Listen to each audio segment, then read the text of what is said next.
Have you ever been to the beach and see the ocean move closer, then far away again? That movement is called a tide, and it happens every day. Sometimes the water is higher and reaches your feet. Other times, it's far away. But why does that happen? The answer is gravity, and one big helper in the sky is our moon. The moon may look small, but it has enough gravity to pull on Earth, especially the oceans. Gravity is a force that pulls things together, and the moon is always pulling on the water below. When the moon is above a part of Earth, it pulls the ocean water upward just a little bit. That pull makes the water bulge out in that area, and this is what we call a high tide.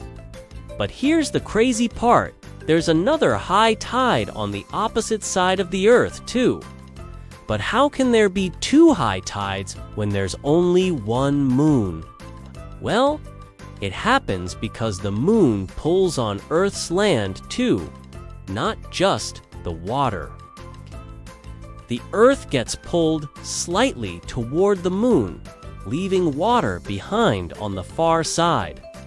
That leftover water also bulges out, creating a second high tide across the world. So at any time, there are two high tides on Earth, and in between them are low tides.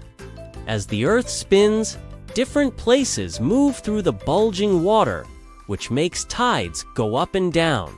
That's why most beaches get two high tides and two low tides every 24 hours. It's like Earth is dancing with the moon, and the oceans follow the rhythm. But the moon doesn't work alone because our sun also helps control the tides. The sun is way bigger than the moon, but it's also much farther away. Still, its gravity is strong enough to make a difference in how high or low the tides go. Sometimes the sun and moon line up and pull in the same direction. That makes the tides extra strong and high, and these are called spring tides. And no, they don't only happen in spring. Other times the sun and moon pull in different directions, playing tug of war. That makes the tides smaller and weaker, and these are called neap tides. So tides can be big or small depending on where the moon and sun are in space. Isn't it cool how space can change what we see at the beach? But wait, there's more, eh?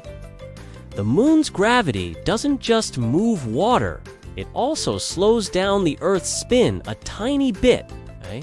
Because of tides, our days are getting longer, but only by a few milliseconds every 100 years. And guess what? The moon is slowly moving away from Earth about 3.8 centimeters every year. That's about the size of a Lego brick. Space is always moving, even when we don't notice it. Some places on Earth have super high tides, like the Bay of Fundy in Canada. The water there can rise over 50 feet, and that's taller than a house.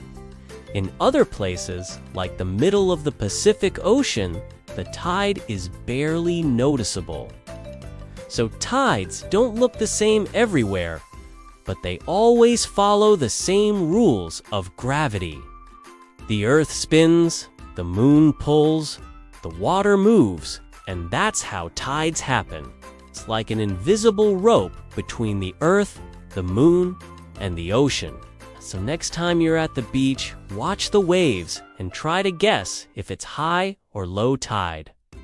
I hope you enjoyed this tide dive and hope to see you in the next video.